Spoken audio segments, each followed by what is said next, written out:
इय्याक नस्तईन।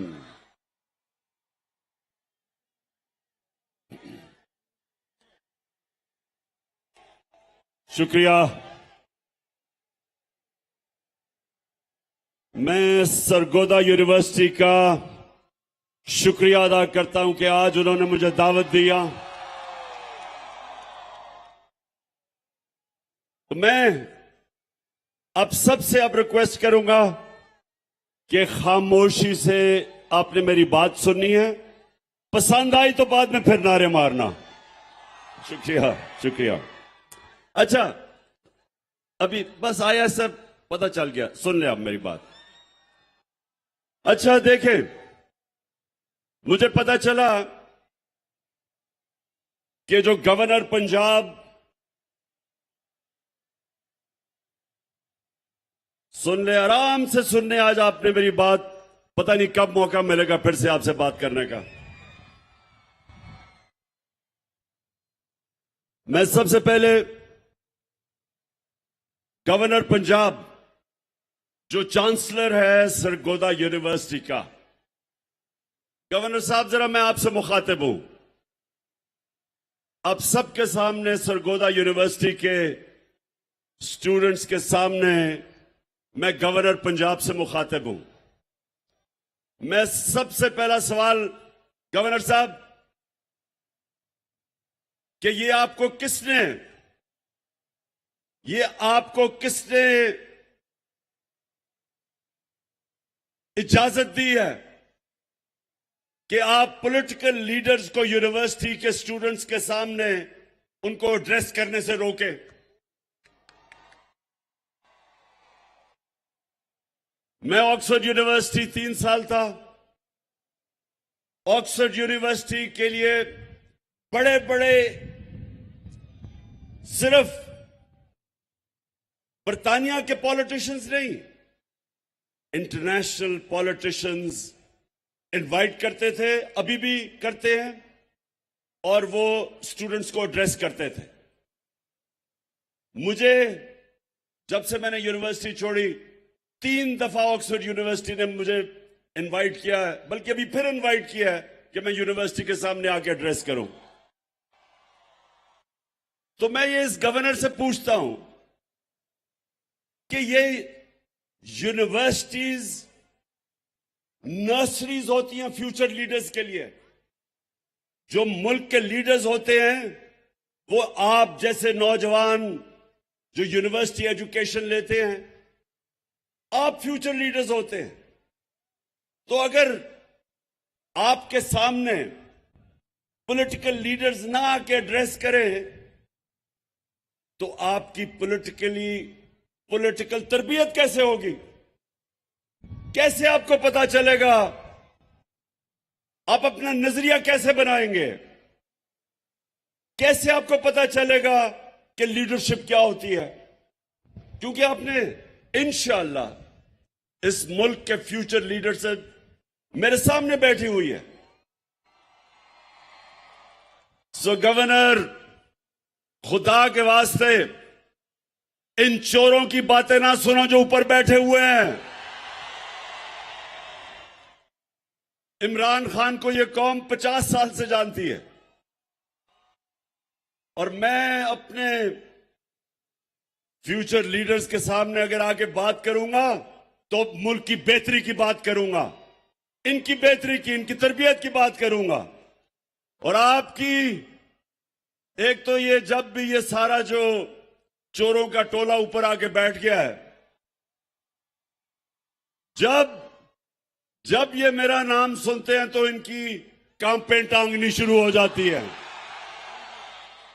और ये गवर्नर की भी कांपें टांगी कि उसने वाइस चांसलर को कहा कि जनाब इमरान खान को ना बुलाओ। सबको बुलाना चाहिए। मैं चाहता हूं कि कांपे टांगने वाला बिलावल भी आपके सामने खड़ा हो। ये और बात है कि वो आधी उर्दू आधी अंग्रेजी, और वो कह कुछ रहा होगा, मतलब कुछ और समझ आ जाएगी आपको। वो कई दफा उसको यही नहीं पता चलता कि वो करता है या करती है और दूसरी तरफ अगर शहबाज शरीफ आया तो मैं आपको यकीन दिलाता हूं कि वो आपसे पैसे मांगने शुरू कर देगा।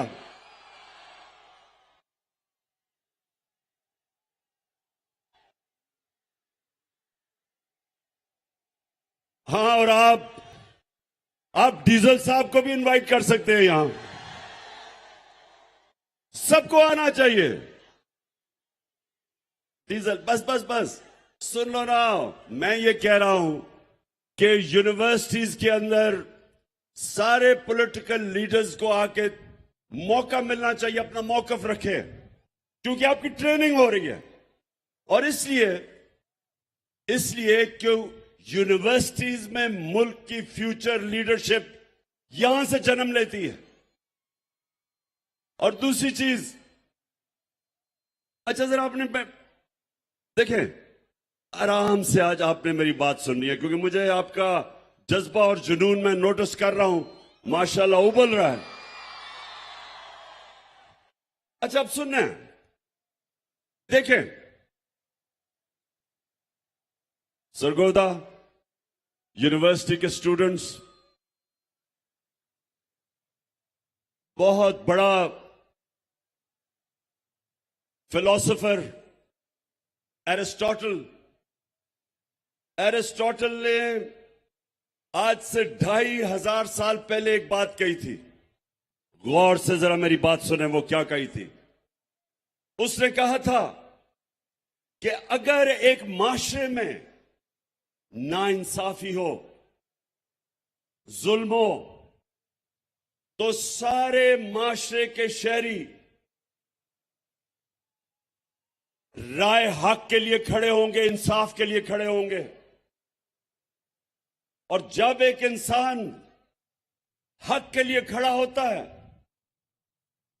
तो वो पैगंबरों का काम करता है। सारे अल्लाह के जो पैगंबर थे सब राय हक और इंसाफ के लिए खड़े हुए थे।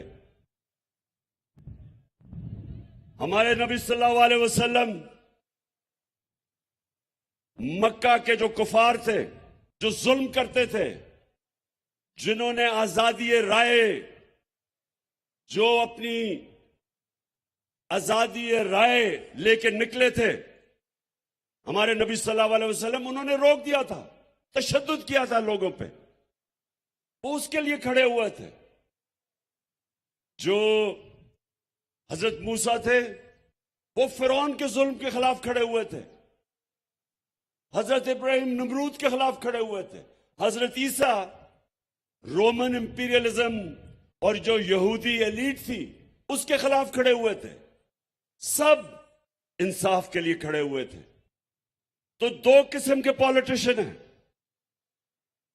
एक पॉलिटिशियन है जिसको दुनिया हकारत से देखती है, अवाम का नाम लेके इक्तदार में आता है और उसी अवाम को लूटना शुरू कर देता है, झूठ बोलता है अवाम से।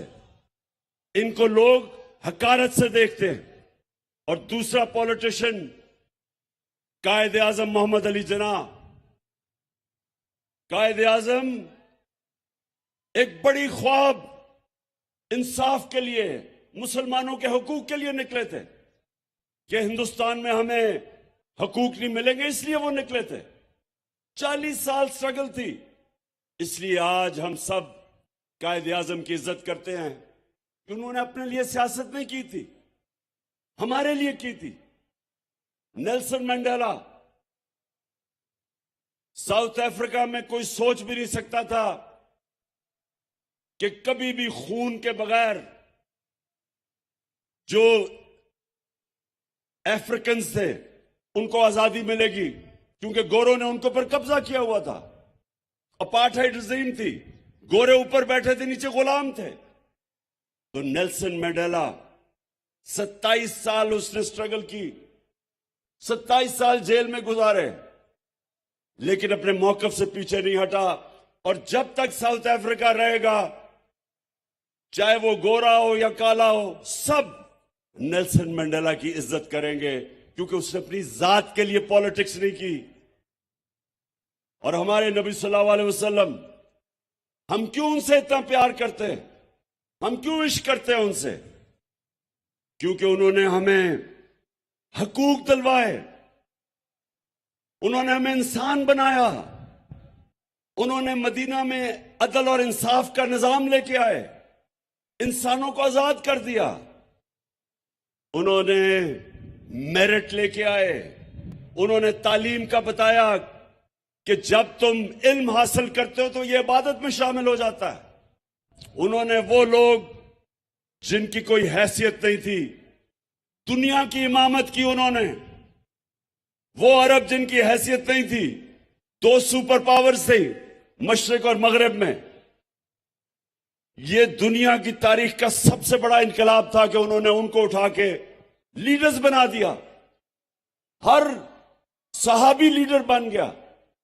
तो मेरे जो नौजवान में आप सब मेरे सामने हैं, ये समझें कि हमारा मुल्क अब दो तरफ है, फैसला कुन मोड़ के ऊपर खड़ा है।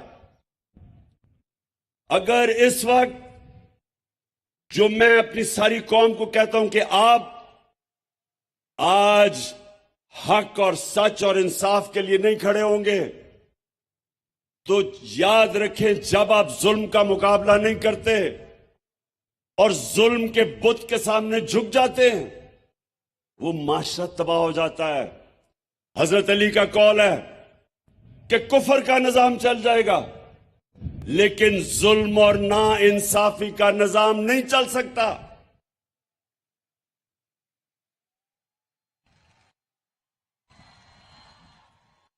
और जो मेरे दुनिया के सबसे अजीम लीडर, हम सब के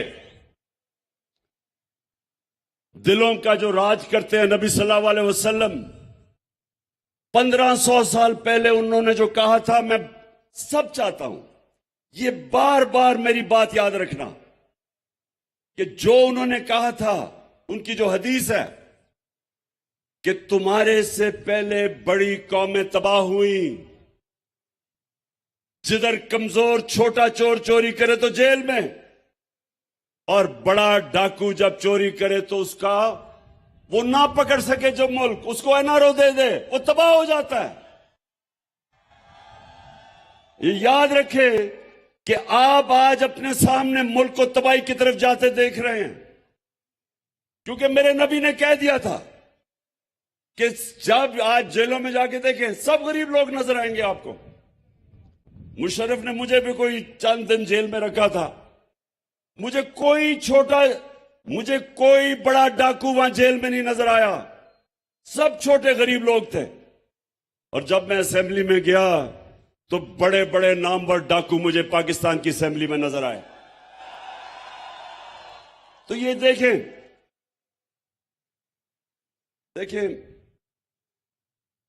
मैंने सारी दुनिया देखी, शायद ही किसी को अल्लाह ने इतना मौका दिया हो कि उसने मगरिब में भी टाइम गुजारा, उनका सिस्टम देखा। क्रिकेट की वजह से सारी दुनिया के तकरीबन मुल्क देखे, सब दुनिया देखी मैंने। मैं आज आप सबको देखें, मेरे सरगोदा यूनिवर्सिटी के नौजवानों, गौर से मेरी बात सुने। सारी दुनिया में जो मुल्क खुशहाल हैं, जितने भी मुल्क खुशहाल हैं, सारे मुल्क जो खुशहाल हैं, वहां इंसाफ का निजाम है, वहां रूल ऑफ लॉ है, वहां कानून की हुक्मरानी है। और जितने मुल्क गरीब हैं, वसाइल के बावजूद, नाइजीरिया तेल के जखीरे पे बैठा, सबसे ज्यादा तेल के अंदर नाइजीरिया में है। साउथ अफ्रीका में वेनेजुएला, सबसे ज्यादा साउथ अमेरिका में जो तेल है वो वेनेजुएला में है। वेनेजुएला से बेचारे लोग नौकरियां ढूंढने के लिए मर मर के दूसरे मुल्कों में जाते हैं, गुर्बत है। नाइजीरिया गुर्बत की इंतहा है। क्या वजह है? स्विट्जरलैंड, कोई वसाइल ही नहीं है स्विट्जरलैंड में। हमारे जो नॉर्दर्न एरियाज में, हमारे जो गिलगित बल्तिस्तान के पहाड़ हैं, आप यकीन करें कि कोई मुकाबला ही नहीं है। जो हमारी खूबसूरती है, जो स्विट्जरलैंड में है, उसका कोई मुकाबला ही नहीं है। अल्लाह ने जो हमें यहां खूबसूरती दी है, लेकिन स्विट्जरलैंड दुनिया का अमीर तरीन और खुशहाल मुल्क है, कोई वसाइल नहीं है। और नाइजीरिया और वेनेजुएला तेल के बावजूद गुर्बत है। फर्क क्या है? रूल ऑफ लॉ, इंसाफ, कानून की हुक्मरानी। स्विट्जरलैंड के अंदर जो रूल ऑफ लॉ इंडेक्स है, मतलब कि जिस मुल्क में इंसाफ का निजाम बेहतरीन है, स्विट्जरलैंड में 99.9% है रूल ऑफ लॉ इंडेक्स, यानी कोई कानून के ऊपर नहीं है। और नाइजीरिया 7%, 7%। तो इसलिए जब मेरे नबी सल्लल्लाहु अलैहि वसल्लम ने कहा था कि तुम्हारे से पहले बड़ी कौमें तबाह हुई, जिधर कानून नहीं, जिधर इंसाफ नहीं, जिधर कानून की हुक्मरानी नहीं, जिधर ताकतवर या आईएनआरओ ले ले और कमजोर बेचारा जेलों में जाए, तब उन्होंने कहा था कि वो तबाह हो जाएगा। दुनिया में चले जाएं, तबाह हो रहे हैं मुल्क, जिधर इंसाफ नहीं है। हमारे सामने, मेरी जिंदगी में सिंगापुर आजाद हुआ, छोटा सा सिंगापुर, पानी भी उनका अपना नहीं था, मलेशिया से पानी आता था। वो सिंगापुर जिसको कोई सोच भी नहीं सकता था, सिर्फ एक बंदरगाह थी। ये सरगोदा यूनिवर्सिटी गौर से सुनो, क्योंकि हमारे सामने हुआ ये। उस सिंगापुर में एक ईमानदार लीडर आया जिसका नाम था ली कुआन यू। पाकिस्तान और सिंगापुर का जो पर कैपिटा इनकम था वो एक ही था। हमारा तो $150 पर कैपिटा था या $200, एक ही था। उस सिंगापुर के अंदर एक लीडर ने कानून कायम किया। जब आप कानून की बालादस्ती करते हैं तो करप्शन खत्म हो जाती है। करप्शन तो ताकतवर की करप्शन तबाह करती है मुल्क को। तो जब उसने कानून कायम किया, ताकतवर को कानून के नीचे ले आया, करप्शन खत्म की। सिंगापुर आज हमारे साथ शुरू हुआ था 60 साल पहले, 50-55 साल पहले। हमारा आज 2000 होगा डॉलर पर कैपिटा, मुझे याद नहीं है। सिंगापुर का $60,000 पर कैपिटा है। औसत आमदनी सिंगापुर में $60,000 है। वो मुल्क हमारा, सारे वसाइल के बावजूद हमें अल्लाह ने 12 मौसम दिया, जरखेज जमीन दी है, सोने के रिजर्व हैं, कॉपर के रिजर्व हैं। हमें अल्लाह ने वो टूरिज्म, हर चीज दी है उसने। और हमें देखे कि हमारा वो भी शबाज शरीफ मांगने गया था, अमेरिका जी मुझे पैसे दे दो,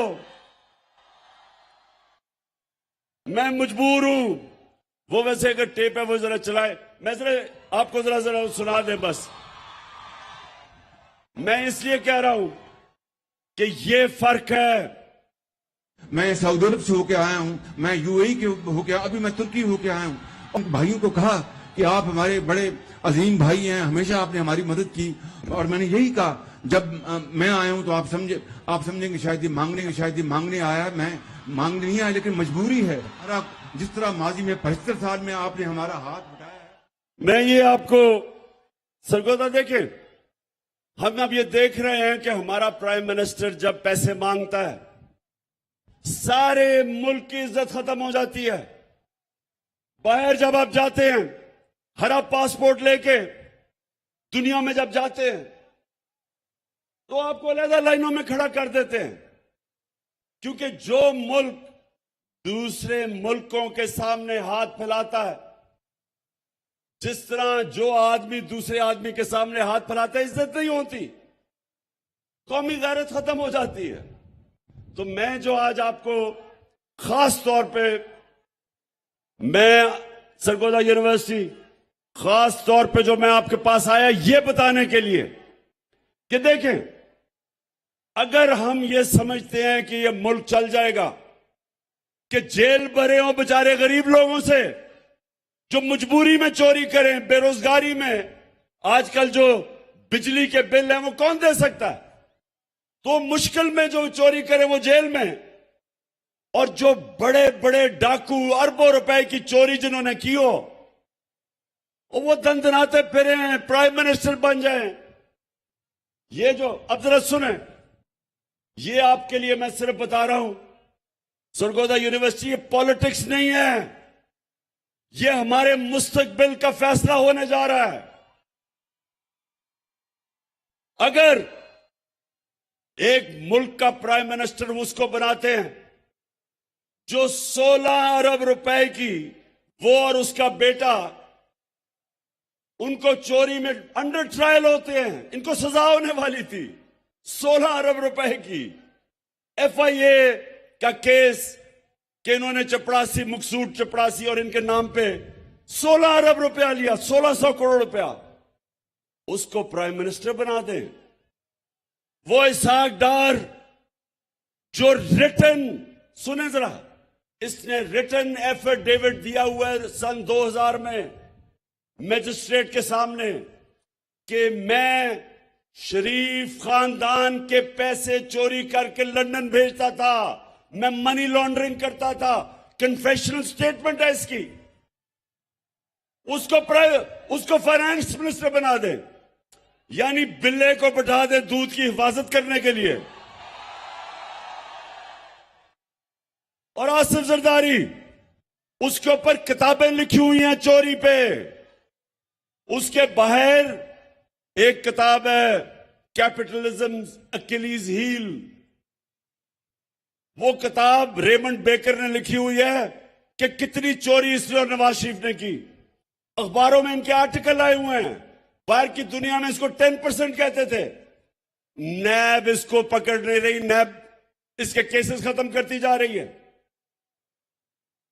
उधर अभी सिंध का गवर्नर बनाया है, वो जरा सिंध का गवर्नर देखे और मौला जट देखे, कोई फर्क नहीं आपको नजर आएगा उसमें। यानी वो लोग जिनको जेलों में डालना था, वो 60%, ये जो कैबिनेट बनाई है 60% कैबिनेट जमानत पे है, बेल पे है, चोरी के केसेस हैं इनके ऊपर। और जिसको बनाया हुआ है इंटीरियर मिनिस्टर राना सनाउल्लाह, इसका अपना नून लीग का वजीर आबिद शेर अली का बाप कहता है इसने 18 कत्ल किए हैं। तो उस मुल्क जिसके ऊपर इन तरह के चोरों को बैठा दो, तो ये सियासत नहीं है, अब ये जहाद है, इन चोरों के खिलाफ जहाद है। और ये नौजवानों ये याद रखें कि एरिस्टोटल ने तो कहा था 2500 साल पहले, लेकिन अल्लाह ने कुरान में हमें हुक्म दिया है,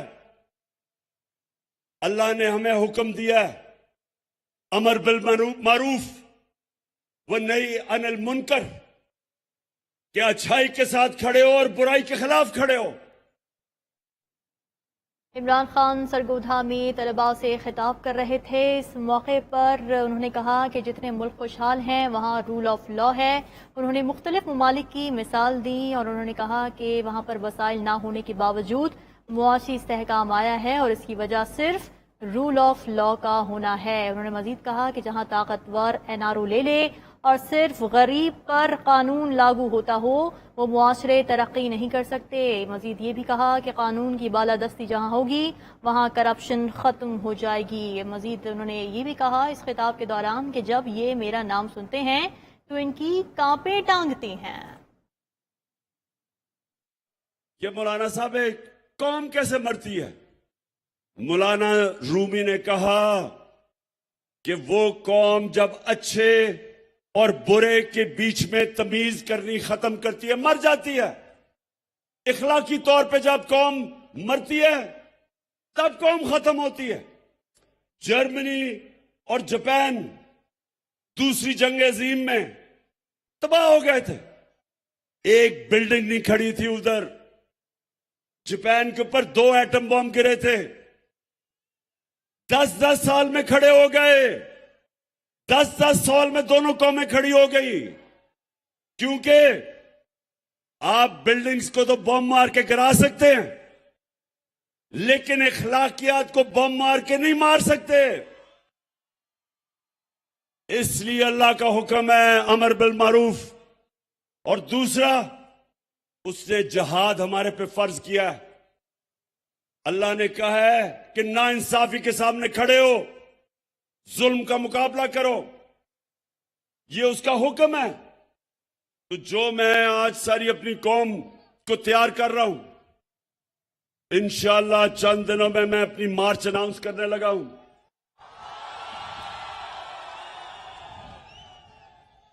और ये सियासत नहीं है, ये मेरे मुल्क के लिए हकीकी आजादी की जहाद है। मैं कभी, सुन लो, ये मेरा जो ईमान है, मैं समझता हूं कि इन चोरों की गुलामी से बेहतर यह है कि मैं मर जाऊं। मैं जीना नहीं चाहता। इंसान को मर जाना चाहिए बजाय इन चोरों की गुलामी करे, क्योंकि वो मौत है जो चोर जब ऊपर बैठ जाए कौम मर जाती है। और कौम आज देख लें कि सारी जगह पैसे मांगते फिर रहे हैं। 6 महीने पहले जब ये आए हैं चोर, तो तब क्यों नहीं ये हालात थे? आज हर किस्म की माइशत भी नीचे, महंगाई उस्मानों पे, बेरोजगारी उस्मानों पे, हर किस्म की चोरी डकैती बढ़ती जा रही। क्यों? क्या हुआ? क्या कौन सी क़यामत आई 6 महीने में कि मुल्क के ये हालात हो गए?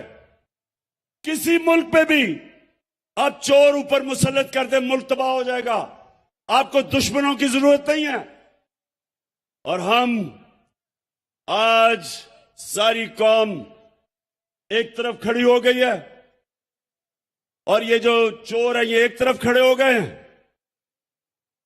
कौम इधर है, चोर इधर है। जब इलेक्शन होती है हम हार जाते हैं, अपने अंपायर खड़े करके भी हार जाते हैं। और मेरा ये चैलेंज है, मेरा सरगोदा यूनिवर्सिटी आखिरी 2 बातें करने लगा हूं आपसे।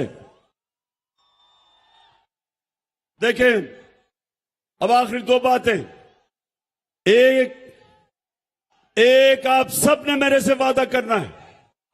अभी नहीं, बात तो करूं। आपने सबने हाथ उठा के एक मेरे से वादा करना है कि आप सब हमेशा जुल्म और नाइंसाफी के सामने जिहाद करेंगे, झुकेंगे नहीं। और दूसरा, सरगोदा यूनिवर्सिटी, दूसरी बात, मैं आप सबको पता होना चाहिए कि आप अल्लाह की सबसे अजीम मखलूक हैं, अशरफुल मखलूकात। अल्लाह ने हम सब के अंदर सलाहियत दी है। अल्लाह ने हमें सब में सलाहियत दी है कि हम जो चाहें हम बन सकते हैं। हम सब में सलाहियत है। ये याद रखना कि इंसान हर काम कर सकता है, सिर्फ एक शर्त है कि जब वो किसी ख्वाब के पीछे जा रहा हो, जब वो अपनी ख्वाब के पीछे जा रहा हो, एक शर्त है कि जब बुरा वक्त आता है आपने हार नहीं माननी, क्योंकि इंसान हारता तब है जब वो हार मान जाता है। सब जो मैंने क्रिकेट में एक सबक सीखा था, सबसे बड़ा सबक मैंने यह सीखा था कि आखिरी गेंद तक मुकाबला करता है वो चैंपियन होता है। तो आपके सामने वो आदमी खड़ा है जिसको कभी हार हरा नहीं सकती। मैं ये पीडीएम के चोरों को आज मैसेज देना चाहता हूं, क्योंकि मैं इनको पॉलिटिशियन नहीं कहता, मैं इनको चोर कहता हूं, क्योंकि अल्लाह का हुक्म है कि अमर बिल मारूफ, सच को सच कहो, हक को हक कहो, अच्छाई को अच्छाई कहो, बुराई को बुराई कहो। ये वो लोग हैं जो लूटते हैं मुल्क को 30 सालों से। मैं इनको पॉलिटिशियन नहीं कहता, मैं इनको चोर कहता हूं। तो इंशाअल्लाह आपका सरगोदा यूनिवर्सिटी, आपका कैप्टन अब इनका मुकाबला करेगा और आप सब ने मेरे साथ टीम बना पाकिस्तान जिंदाबाद। अच्छा, और एक वाइस चांसलर साहब, वो जो गवर्नर बैठा हुआ है, ये नून लीग का गवर्नर, उसको प्लीज मैसेज दे दें कि सरगोदा यूनिवर्सिटी में हर पॉलिटिकल लीडर को यहां बुलाएं और आपके सामने खड़ा करें। और मैं आपको आज यकीन से कहता हूं कि इनमें से एक भी नहीं आएगा, क्योंकि आप सबको देख के अभी से ही उनकी कांपे टांगनी शुरू हो गई है। चेयरमैन तहरीक इंसाफ इमरान खान सरगोदा में मौजूद थे, तलबा से खिताब कर रहे थे और दूसरी जानिब आपको तलागंग के मनाज़िर दिखा रहे हैं, जहां काफ लीग आज पावर शो कर रही है और तलागंग में वजीर आला पंजाब चौधरी परवेज इलाही भी शरीक होंगे। डिग्री कॉलेज में पंडाल सच